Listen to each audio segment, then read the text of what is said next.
Are we born this way as INFJs, or do life's experiences shape it? There are a lot of different theories about whether you're born an INFJ or you're born with your Myers-Briggs personality type. Some people say yes, some people say no. I believe that you are born with your personality type.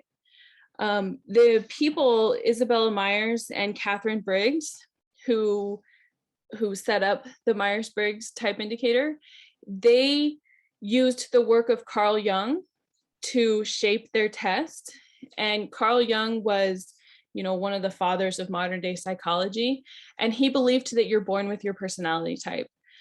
So for me, I kind of go with what he says, which is that you're born with your personality type. I do believe that there are influences in your life that change how you perceive some things, change how you react to certain things. Obviously, not all INFJs are born in the same place. We all have different experiences in life. We're born in different countries and different cities in the same country. And even if you grow up on a different side of town from somebody else, you're going to have a different experience, right? We go to different schools and we have different families and we grow up with different influences. We have different traumas that we go through, and all of that affects us. But ultimately, I believe that you're born with your personality the way that it is, and that it doesn't change.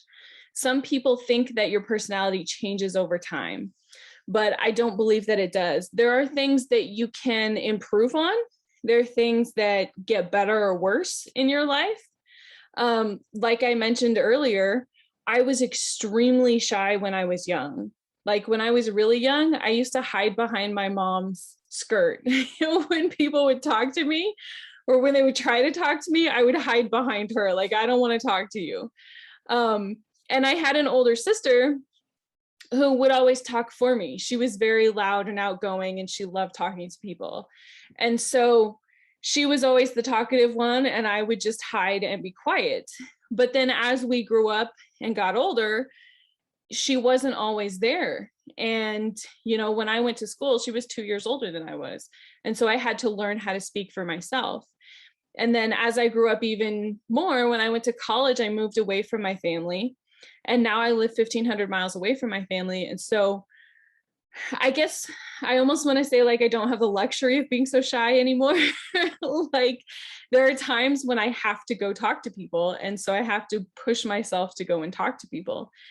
And that has helped me, I guess, to be a little bit more outgoing. So some of it, it comes from things that just have to change as you get older. But it doesn't change the fact that I like to be by myself. That's how I recharge.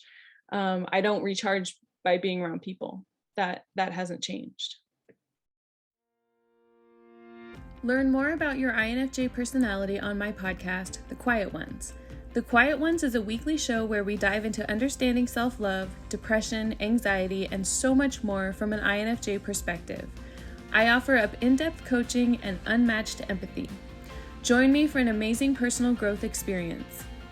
The Quiet Ones podcast is available on all major podcast platforms and at thequietonespodcast.com. Hi there! I just wanted to take a minute to say thank you so much for watching this video. I really hope that you enjoyed it. Please consider subscribing to my channel. I'm working very hard to produce content that will help you, and I really, really appreciate your support. Also, if you want some more inspiration, check out this video right here.